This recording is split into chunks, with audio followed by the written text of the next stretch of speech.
বিসমিল্লাহির রহমানির রহিম। আমি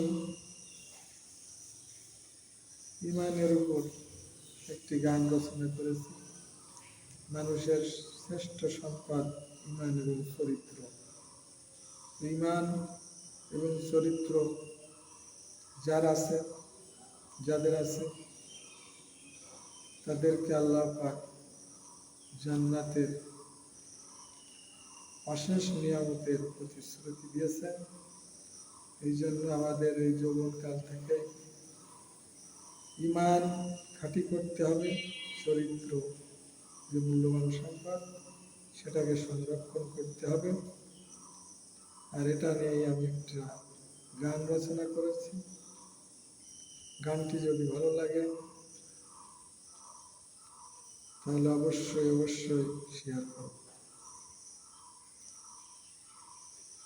যৌবনকাল থেকেই যদি তোমার যৌবনকাল থেকেই যদি ইমান করো খাঁটি,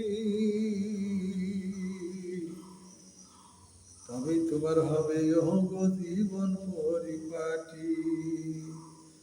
তবেই তোমার হবে জীবন পরিপাটি।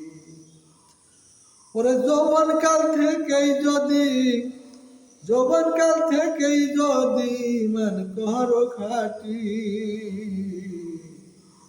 তবে তোমার হবে জীবন পরিপাটি। তবে তোমার হবে জীবন পরিপাটি। যৌবনকালে করো যদি চরিত্রটা নষ্ট, সারা জীবন ঘুরে তোমার পাইতে হবে কষ্ট। যৌবনকালে করো যদি চরিত্রটা নষ্ট, সারা জীবন ঘুরে তোমার পাইতে হবে কষ্ট। সেই কষ্ট নষ্ট করবে তোমার জীবন হবে মাটি। যৌবনকাল থেকেই তুমি ইমান করো খাঁটি। ওরে যৌবনকাল থেকেই যদি ইমান করো খাঁটি, তবে তোমার হবে জীবন পরিপাটি। তবে তোমার হবে জীবন পরিপাটি। ইউসুফ নবীর আশিক হয়ে ডাকলো জুলেখা, তুমি আমি ছাড়া কেউ নাই, দেখো আমি একা। ইউসুফ নবীর আশিক হয়ে ডাকলো জুলেখা, তুমি আমি ছাড়া কেউ নাই, দেখো আমি ফাঁকা। ইউসুফ বলে আল্লাহ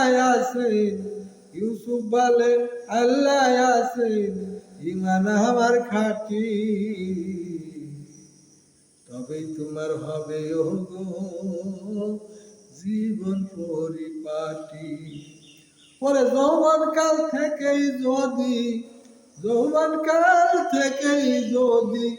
ইমান করো খাঁটি,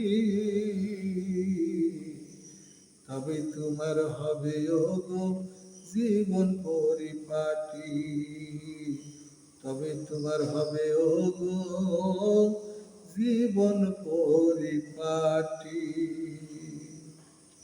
আসসালামু আলাইকুম ওয়া রাহমাতুল্লাহ। আমি এই মানুষের শ্রেষ্ঠ সম্পদ চরিত্র এবং ইমান, এর চেয়ে বড় সম্পদ পৃথিবীতে নাই।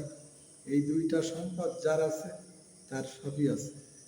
আমার ভাইরা, আমরা অশ্লীল কত খারাপ ভিডিও শেয়ার করি, কিন্তু ইসলামের পক্ষে শিক্ষণীয় ভালো যে গান, ইসলামিক গান এবং ভালো শিক্ষণীয় বিষয়গুলো, ইসলামের পক্ষের জিনিসগুলো যদি আমরা শেয়ার করি, তাহলে অবশ্যই তার ভাগে, সওয়াবের ভাগে আমরা হব। এই জন্যই আমি ইমান ও চরিত্রের উপর যে ইসলামিক গানটা রচনা করেছি খুবই শিক্ষণীয়, এবং এর উপরে যদি আমল করতে পারি অবশ্যই অবশ্যই আল্লাহ পাক আমাদের জান্নাত নসিব করবেন। আসসালামু আলাইকুম।